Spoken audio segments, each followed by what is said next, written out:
आखिर गीता पर हाथ रखकर ही कसम क्यों दिलाई जाती है? तो कथा कुछ इस प्रकार से है। भगवान श्री हरि मूर दैत्य का नाश करने के बाद बैकुंठ लोक में शेष शैया पर आंखें मूंदे लेटे हुए मन ही मन मुस्कुरा रहे थे। देवी लक्ष्मी उनकी चरण सेवा कर रही थी। भगवान को मन में ही मुस्कुराता देखी देवी को कौतूहल हुआ। देवी लक्ष्मी ने उनसे प्रश्न किया, भगवान, आप संपूर्ण जगत का पालन करते हुए भी अपने ऐश्वर्य के प्रति उदासीन से होकर इस क्षीर सागर में नींद ले रहे हैं, इसका क्या कारण है? तो श्री हरि पुनः मुस्कुराए और अपनी मोहक मुस्कान बिखेरते हुए बोले, हे प्रिय, मैं नींद नहीं ले रहा बल्कि अपनी अंतर्दृष्टि से अपने उस तेज का साक्षात्कार कर रहा हूँ देवी, जिसका योगी अपनी दृष्टि से दर्शन कर लेते हैं। जिस शक्ति के अधीन ये समस्त संसार है, मैं जब भी उसका मन में दर्शन करता हूँ तब आपको ऐसा प्रतीत होता है कि मैं नींद में डूबा हूँ, परंतु ऐसा है नहीं। भगवान ने इतनी रहस्यमय तरीके से बात कही कि लक्ष्मी जी को कुछ बातें समझ में आई, कुछ नहीं आई। उन्होंने पुनः प्रश्न किया, हे नाथ, आपके अतिरिक्त भी कोई शक्ति है जिसका ध्यान स्वयं आप करते हो? ये बात तो मुझे घोर विस्मय में डालती है। श्री हरि ने कहा, देवी, इस बात को अच्छी प्रकार से समझने के लिए आपको गीता के रहस्य समझने होंगे। गीता के समस्त अध्याय मेरे उस शरीर के अंग हैं जिसकी आप सेवा करती हैं। गीता के आरंभ के 5 अध्यायों को मेरे 5 मुख जाने, छठे से 15वें अध्याय को मेरी 10 भुजाएं समझिए, 16वां अध्याय तो मेरा उदर है जहाँ क्षुधा शांत होती है, अंतिम के 2 अध्यायों को मेरे चरण कमल समझिए। भगवान ने गीता के अध्यायों की इस प्रकार व्याख्या कर दी। लक्ष्मी जी की उलझन घटने की बजाय और बढ़ने लगी। भगवान ने भाप लिया कि देवी के मन में क्या चल रहा है। श्री हरि ने पुनः कहा, देवी, जो व्यक्ति गीता के एक भी अध्याय अथवा एक श्लोक का भी प्रतिदिन पाठ करता है वो सुशर्मा की तरह सभी पापों से मुक्त हो जाता है। अब तो देवी लक्ष्मी और उलझ गईं। उन्होंने संयत भाव में अपनी अधीरता व्यक्त करते हुए कहा, हे नाथ, ये आपकी क्या लीला है? एक के बाद एक आप पहेलियां ही कहते जा रहे हैं, कृपया आप मेरी जिज्ञासा शांत करें। तो भगवान पुनः मुस्कुराने लगे और उन्होंने लक्ष्मी देवी को सुशर्मा की कथा सुनानी शुरू की। सुशर्मा नाम का एक घोर पापी व्यक्ति था। वो हमेशा भोग विलास में डूबा रहता था, मदिरा और मांसाहार इसी में जीवन बिताता। एक दिन सांप काटने से उसकी मृत्यु हो गई। उसे नरक में यातनाएं झेली और फिर से पृथ्वी पर एक बैल के रूप में जन्म लिया। अपने मालिक की सेवा करते बैल को 8 साल गुजर गए। उसे भोजन कम मिलता लेकिन परिश्रम ज़रूरत से ज़्यादा करनी पड़ती। एक दिन बैल मूर्छित होकर बाजार में गिर पड़ा।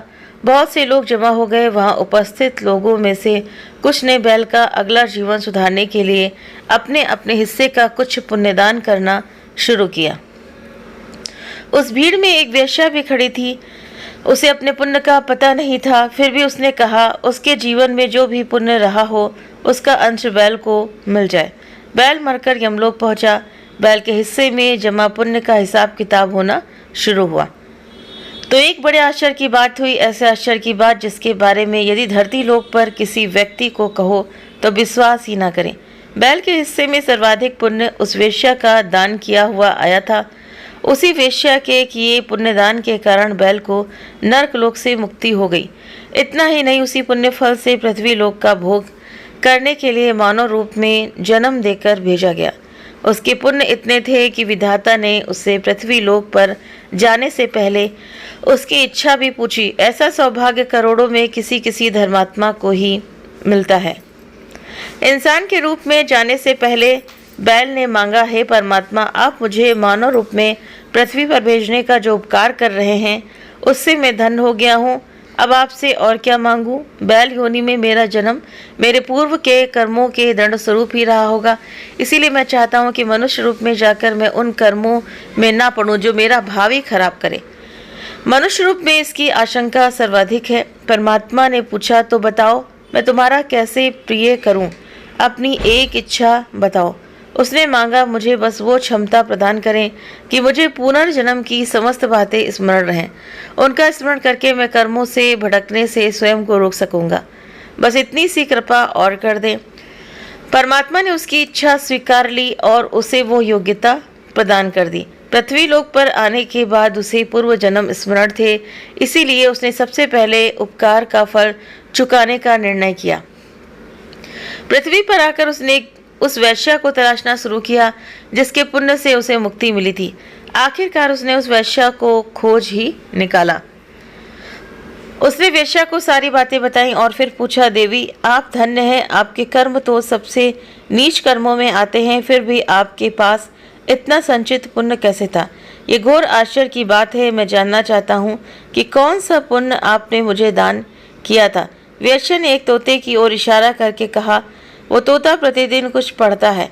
उसे सुनकर मेरा मन पवित्र हो गया। वही पुण्य मैंने तुम्हें दान कर दिया था। वेश्या की बात सुनकर सुशर्मा के आश्रय का तो कोई अंत ही नहीं रहा। एक स्त्री ने उस पुण्य कर्म का दान किया जिसके बारे में उसे पता तक नहीं है, और वह पुण्य इतना प्रभावी है कि उसकी अधम योनि ही बदल गई।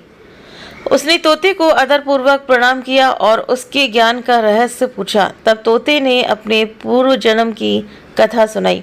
तोता बोला, पूर्व जन्म में मैं विद्वान होने के बावजूद अभिमानी था और सभी विद्वानों के प्रति ईर्ष्या रखता था, उनका अपमान और अहित करता था। मरने के बाद मैं अनेक लोकों में भटकता रहा। फिर मुझे तोते के रूप में जन्म मिला, लेकिन पुराने पाप के कारण बचपन में ही मेरे माता पिता की मृत्यु हो गई। मैं रास्ते में कहीं अचेत पड़ा था, तभी देवयोग से वहाँ से कुछ ऋषि मुनि गुजरे। मुझे इस अवस्था में देखकर उन्हें दया आई और मुनि मुझे साथ उठा लाए। आश्रम में लाकर मुझे एक पिंजरे में वहाँ रख दिया जहाँ विद्यार्थियों को शिक्षा दी जाती थी। मैंने वहाँ गीता का पूरा ज्ञान सीखा। सुनते सुनते गीता का प्रथम अध्याय मुझे कंठस्थ हो गया। इससे पहले कि मैं अन्य अध्याय सीख पाता, एक बहेलिये ने वहाँ से चुराकर इन देवी को भेज दिया। मैं अपने स्वभाववश इनको प्रतिदिन गीता के श्लोक सुनाता रहता हूँ। वही पुण्य इन्होंने आपको दान किया और आप मानव रूप में आए। श्री हरि ने लक्ष्मी जी से कहा, देवी जो गीता का प्रथम अध्याय पढ़ता या सुनता है उसे भव सागर पार करने में कोई कठिनाई नहीं होती। तो इस प्रकार भगवान ने श्रीमद् भागवत गीता के विभिन्न अध्यायों को अपने शरीर का अंग मानते हुए बताया है कि गीता में साक्षात उसका वास है। गीता को स्पर्श करने का अर्थ है आप श्री नारायण के अंगों का स्पर्श कर रहे हैं। भगवान का स्पर्श करके सौगंध लेने के बाद कोई असत्य नहीं कहेगा। इसी विश्वास के साथ गीता की सौगंध दी जाती है। कर्म की व्याख्या करता सर्वश्रेष्ठ ग्रंथ है भागवत गीता, जो सिखाती है कि व्यवहार में मनुष्य का जीवन कैसा होना चाहिए। असत्य बोलने, लालच और मोह में पड़कर अपने निकट जनों को अनुचित सलाह देने और धर्म के विरुद्ध जाना मनुष्य का सिर्फ अपना ही नहीं बल्कि पूरे कुल के नाश का कारण हो जाता है। ये सब सिखाती है गीता। ऐसे ग्रंथ से उत्तम और क्या होगा। न्याय की सौगंध के लिए साक्षी रखने को श्रीमद् भागवत गीता पर हाथ रखकर कसम खिलाई जाती है। और भागवत गीता सभी ग्रंथों में सर्वश्रेष्ठ है क्योंकि इसमें पूरा गृहस्थ का ज्ञान है, जीवन जीने की कला इसमें सिखाई जाती है। इसीलिए श्रीमद् भागवत गीता का जरूर से ज़रूर पाठ प्रतिदिन करना चाहिए। तो उम्मीद करते हैं कि आपको ये जानकारी पसंद आई होगी। वीडियो पसंद आया हो तो वीडियो को लाइक करें, चैनल पर पहली बार है सब्सक्राइब करना ना भूलें। अब अपने कमेंट करके भी हमें ज़रूर से ज़रूर बताएं, इसी उम्मीद के साथ में कि आप सभी स्वस्थ रहेंगे, खुश रहेंगे, मस्त रहेंगे। मिलेंगे कल फिर नए वीडियो में नई जानकारी, नई कहानी के साथ में। Thank you.